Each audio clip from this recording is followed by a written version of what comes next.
En nuestro material de hoy vamos a comentar un protocolo que resulta ser muy interesante, de ahí el título que hemos consignado como singularidades en el test de Bartek.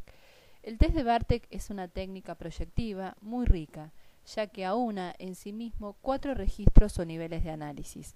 El primero es el de los factores expresivos, en eso es muy semejante a todo lo que analizamos en cualquier test proyectivo gráfico. Pero la diferencia es que aquí este registro se va a hacer en 16 oportunidades, esto es, cada cuadro va a ser abordado por el sujeto desde un punto de vista expresivo, que sería el primer nivel, desde un punto de vista de integración, es decir, los elementos de forma por lo cual construye su dibujo, posibilidades, los derivados de la curva, los derivados de la recta y los derivados del ángulo. En un tercer nivel tenemos lo simbólico, esto es muy diferencial. Donde aparece lo simbólico también en los test es en los dibujos libres y en el cuestionario desiderativo cuando se tiene que elegir el símbolo desiderativo. Aquí aparece en el símbolo que el sujeto elige para responder al estímulo. Recordemos que la consigna aquí es que se le pide al sujeto que con los estímulos que presenta este protocolo vaya completando con el dibujo tal cual a él le sugiera o él le despierte o a él se le ocurra.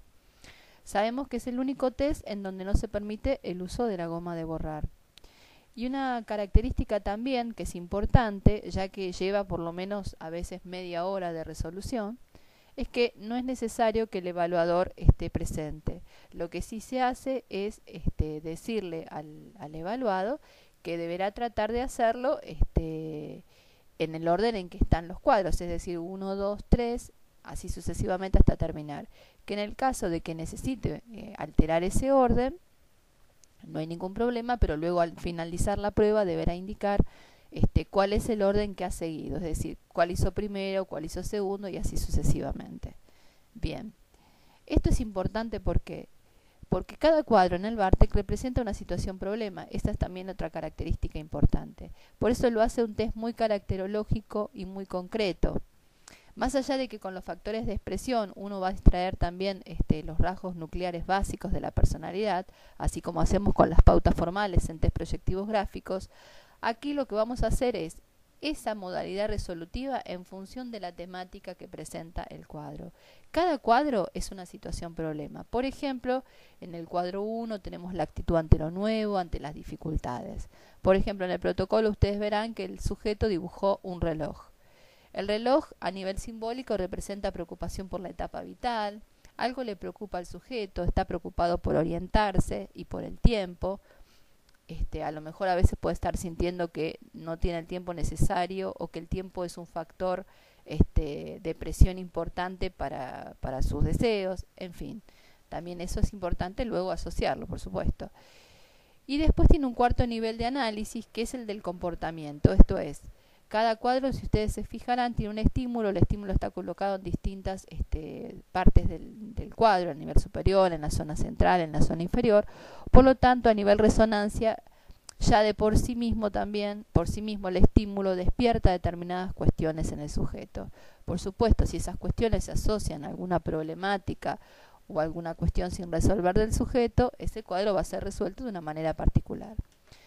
La particularidad o singularidad de este protocolo se presenta desde dos lugares, desde la forma de responder a la consigna y desde un par de símbolos que aparecen como muy originales pero muy significativos desde el punto de vista de su interpretación. Respecto a la secuencia, la persona siguió en el orden esperado, o sea del 1, 2, 3, así hasta terminar hasta el 16. Pero lo que no pudo resolver de la manera como el estímulo se presenta es que necesitó para responder a determinados cuadros rotar la hoja.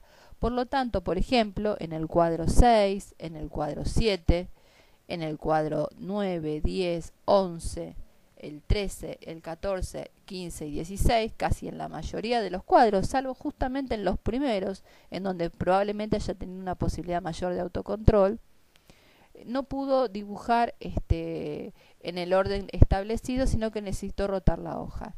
En términos generales, la rotación de la hoja muchas veces se asocia a tendencias oposicionales, y a veces puede ser, pero siempre decimos que no se interpreta solamente por un signo, sino que es por un conjunto. Por lo tanto, si yo digo que rotar la hoja tiene que ver con tendencias oposicionales, también tengo que ver que esas tendencias se repitan como indicadores de agresividad o de impulsividad en alguna de las otras técnicas que administramos dentro de una batería. Un informe nunca se hace sobre un test, sino sobre un conjunto de test.